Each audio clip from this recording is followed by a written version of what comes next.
সকল ছাত্রছাত্রীকে the digital এডুকেয়ারে আবারও স্বাগত। আমি তোমাদের বাংলা বিষয়ের নতুন একটি ভিডিও নিয়ে আসলাম। আজকের ভিডিওতে আলোচনা করব আয় আরও বেঁধে বেঁধে থাকি কবিতাটি। এই কবিতাটি সহজভাবে বুঝে নেওয়ার জন্য অবশ্যই ভিডিওটা দেখতে থাকো। চলো দেখে নেওয়া যায়। আয় আরও বেঁধে বেঁধে থাকি কার লেখা কবিতা? শঙ্খ ঘোষের লেখা।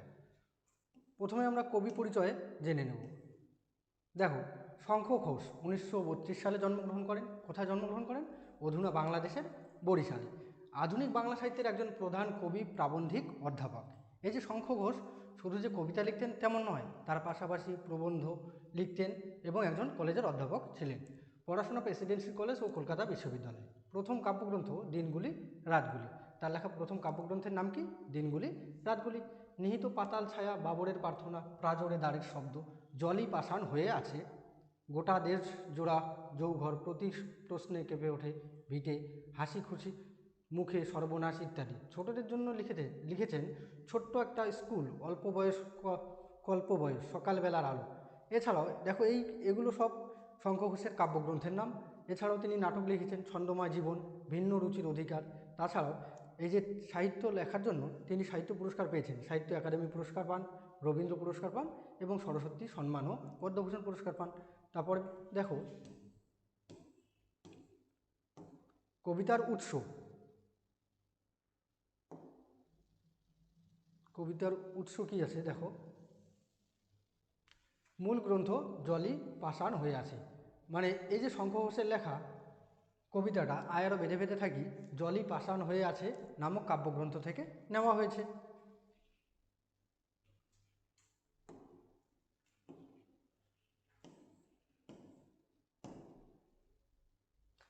আয় আরও বেঁধে বেঁধে থাকি শঙ্খ ঘোষ। আমাদের ডান পাশে ধস, আমাদের বায়ে গিরিখাত, আমাদের মাথায় বোমারু, পায়ে পায়ে হিমানির বাদ, আমাদের পথ নেই কোনো, আমাদের ঘর গেছে বই। দেখো এই কবিতার মধ্যে কি বলছে, একটা সংকটময় অবস্থার কথা কবি এখানে তুলে ধরেছেন। আমাদের বলতে কাদের? যারা রাজনৈতিক, সামাজিক, অর্থনৈতিকভাবে পিছিয়ে পড়া মানুষ, সাধারণ মানুষ, তাদের কথা বলা হয়েছে। এই যে সাধারণ মানুষের একটা সংকটময় অবস্থার চিত্র কবি এখানে তুলে ধরেছেন। দেখো আমাদের ডান পাশে ধস, এই যে ধস মানে বিপদ, মানে আমাদের ডান যে পাশ আছে, আমাদের ডান পাশে কি?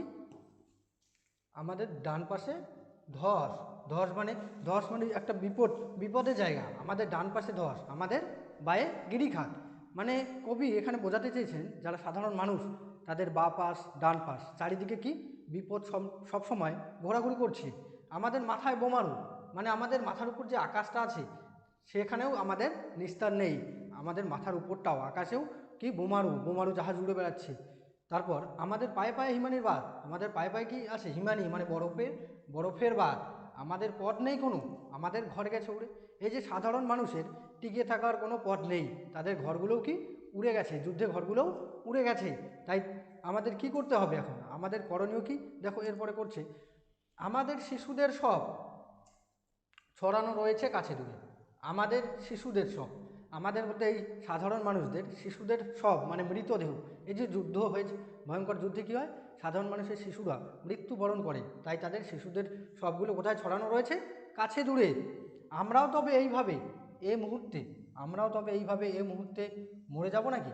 মানে এখানে কবি সাধারণ মানুষের হয়ে প্রতিনিধিত্ব করছেন। তিনি বলতে চাইছেন যে সাধারণ মানুষের চারিদিকে বিপদ, আমাদের সাধারণ মানুষের শিশুরা মরে গেছে, তাই বলে কি আমরাও এভাবে মরে যাব? এই মুহূর্তে মরে যাব? আমাদের মরে যাওয়া কি উচিত নয়। কবি এখানে বোঝাতে চেয়েছেন কিছু কিছু মানুষ এখনও আছে শুভবুদ্ধি সম্পন্ন, যারা কি চায়? সমাজের ভালো চায়, মানবতা যাদের মধ্যে বেঁচে আছে। কবি বলতে চেয়েছেন এই যে কয়েকজনকে বেঁচে থাকতে হবে, আমাদের সাধারণ মানুষকে টিকে থাকতে হবে। টিকে থাকার জন্য কবি বলেছেন আমরাও তবে এইভাবে এই মুহূর্তে মরে যাব নাকি? কবি মনে প্রশ্ন রাখছে, আমরা তবে কি এভাবে মরে যাব এই মুহূর্তে? আমাদের বাচ্চারা যেভাবে মরে গেছে, শিশুরা যেভাবে মরে গেছে, আমাদের তো মরে যাওয়া উচিত নয়। মানুষ যেহেতু জন্মগ্রহণ করেছে, তাকে বেঁচে থাকাটাই তার জীবন, বেঁচে থাকতে হবে, বেঁচে থাকার লড়াই করতে হবে। কাকে? সাধারণ মানুষদের। দেখো তারপরে আমাদের আমাদের পদ নেই আর, আয় আরও বেঁধে বেঁধে থাকি। এই যে সাধারণ মানুষ, তাদের টিকে থাকার একমাত্র উপায় কি?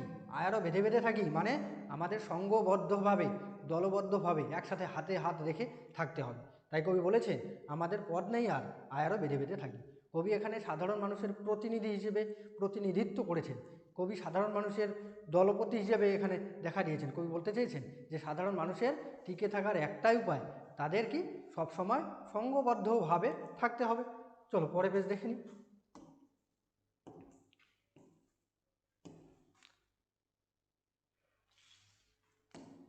আমাদের ইতিহাস নেই অথবা এমনই ইতিহাস আমাদের চোখ মুখ ঢাকা।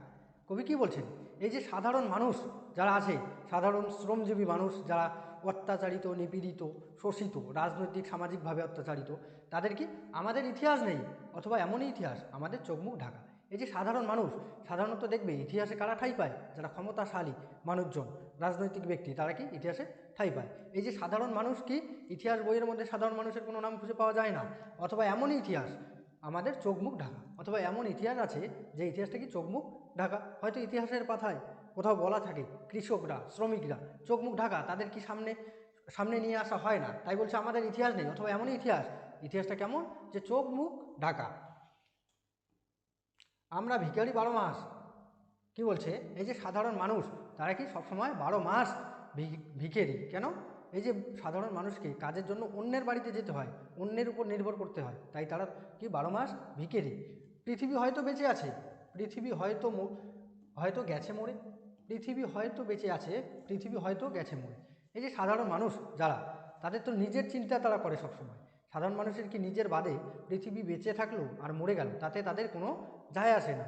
ধরো কোথাও একটা যুদ্ধ হচ্ছে, তা নিয়ে তো মাথা ঘামানো সাধারণ মানুষের উচিত নয়। তাদের কি প্রতিদিনের জন্য রোজগার করতে হয়, তাদের কি করে তাদের দিনটা চলবে সেই বিষয় নিয়ে তারা ভেবে কুল পায় না। তাদের টিকে থাকাটাই যেখানে অসম্ভব, সেখানে তাদের পৃথিবীকে নিয়ে চিন্তা ভাবনা করা উচিত নয়। তাই বলছে পৃথিবী হয়তো বেঁচে আছে, পৃথিবী হয়তো গেছে মরে।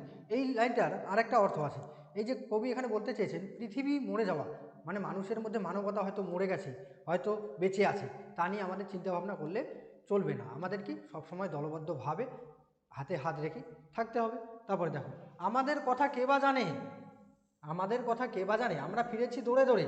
এই যে আমরা সাধারণ মানুষ, আমাদের কথা কেউ জানে না, আমরা দৌড়ে দৌড়ে ফিরেছি, অন্যের দৌড়ে দৌড়ে সবসময় ফিরেছি। আমাদের কথা কেউ জানে না কেন? কারণ ইতিহাস আমাদেরকে তুলে ধরেনি, ইতিহাসে সাধারণ মানুষের কোনো ঠাঁই নেই। তাই ইতিহাস কারা তৈরি করে? যারা ক্ষমতাশালী মানুষ, তারা ইতিহাস তৈরি করে, ইতিহাসে তারা সাধারণ মানুষকে ঠাঁই দেয়নি। তাই আমরা ফিরেছি দৌড়ে দৌড়ে, আমাদের কথা কে বা জানে, আমরা ফিরেছি দৌড়ে দৌড়ে। কিছুই কোথাও যদি নেই, কিছুই কোথাও যদি নেই, তবু তো কজন আছি বাকি। কবি বলেছেন কোথাও যদি কিছু না থাকে, তবুও তো আমরা কজন এখনও বেঁচে আছি, আর আমাদের বেঁচে থাকতে হবে। তাহলে আমাদের সাধারণ মানুষ সবসময় থাকবে। তবু কিছু কোথাও যদি নেই, তবু তো কজন আছি বাকি, মানে কোথাও কিছু না থাকলে আমরা কজন বাকি আছি, যে আমাদের কজনকেই টিকে থাকতে হবে। তারপরে দেখো, আয়ারও হাতে হাত রেখে আয়ারও বেঁধে বেঁধে থাকে। মানে এই কবিতার মধ্যে কবি সাধারণ মানুষের প্রতিনিধি হিসেবে দাঁড়িয়েছেন এবং সাধারণ মানুষকে কি বলেছেন, যে আমাদের সবসময় সংঘবদ্ধভাবে, দলবদ্ধভাবে একসাথে হাতে হাত রেখে থাকতে হবে। এই কবিতার মধ্যে কবি একটা জিনিস বোঝাতে চেয়েছেন, কবিতার বিষয়বস্তু, যে সংকটময় পরিস্থিতিতে সাধারণ মানুষকে একে অপরের পাশে থাকতে হবে। এই যে ইতিহাস যারা তৈরি করে, রাজনৈতিক ব্যক্তি, সব বড় বড় ক্ষমতাশালী ব্যক্তি, তারা চায় না যে সাধারণ মানুষরা ইতিহাসে ঠাঁই পাক। এখানে তাই কবি বলেছেন সাধারণ মানুষের কোনো ইতিহাস নেই, আর এই সাধারণ মানুষের সব সময় দলবদ্ধভাবে, সংঘবদ্ধভাবে থাকতে হবে। এই জন্য কবি আয়ারও হাতে হাত রেখে আয়ারও বেঁধে বেঁধে থাকি লাইনটি দুবার ব্যবহার করেছে। এই যে কবিতাটা তোমরা আশা করি খুব ভালোভাবে বুঝতে পারলে। এই যে বাংলা বিষয়ের বাকি কবিতা, গল্পর ভিডিও পাওয়ার জন্য তোমরা অবশ্যই চ্যানেলটি সাবস্ক্রাইব করবে, এবং এখানে আমাদের দ্য ডিজিটাল এডুকেয়ারে প্রত্যেকটি বিষয়ের খুব সুন্দরভাবে ক্লাস দেওয়া হয়। তোমরা খুব সুন্দরভাবে ক্লাসগুলো বোঝার জন্য, তোমাদের মাধ্যমিকে রেজাল্টটা ভালো করার জন্য অবশ্যই আমাদের চ্যানেলটি সাবস্ক্রাইব করবে। ধন্যবাদ।